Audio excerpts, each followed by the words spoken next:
May big-time rollback sa diesel at kerosene bukas na posible pang masundan kapag napirmahan na ng Amerika at Iran ang kasunduan na itigil ang gera sa Middle East. Pero ang tanong, babalik pa ba kaya sa dating hanggang 40 pesos ang presyo ng kada litro ng langis? Nakatutok si Joseph Moro.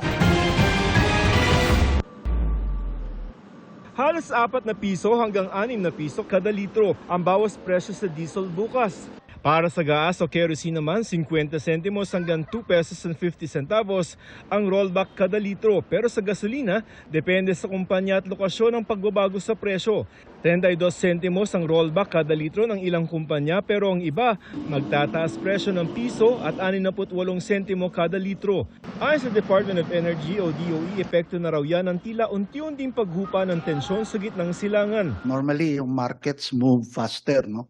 So, nire-reflect na ng market yung anticipation for a deal to be signed. So, yung mga crude oil price are actually down sa 80s na.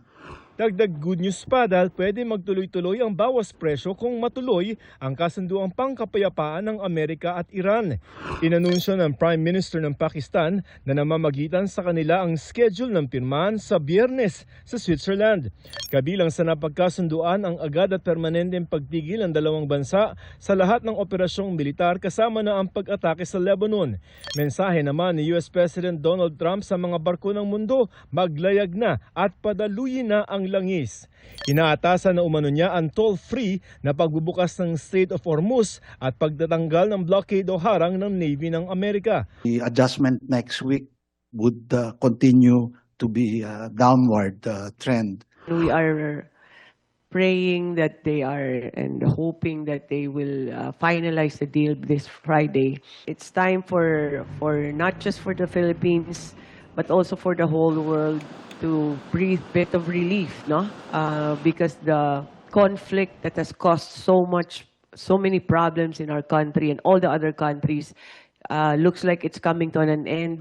Pero makakahinga na nga ba tayo ng maluwag matapos ang halos 4 na buwan din na sigalot sa pagitan ng Iran at Amerika? Ayon sa Department of Energy, nasa kalahati hanggang 1 taon pa ang maaaring kailanganin bago bumalik sa dati ang presyo ng krudo.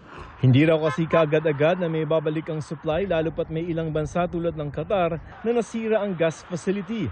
Does it go down to the pre-war level? Not immediately, probably. Kailangan natin ng another 6 to 12 months. Bago atakihin ng Amerika ang Iran, naglalaro lamang sa halos 48 pesos hanggang lampas 70 pesos ang kada litro ng diesel sa Metro Manila. Pero sa pinakahuling datos ng DOE, noong isang linggo, nasa 75 pesos hanggang 97 pesos ang kada litro nito. Joseph Morong, Nakatutok 24 Oras.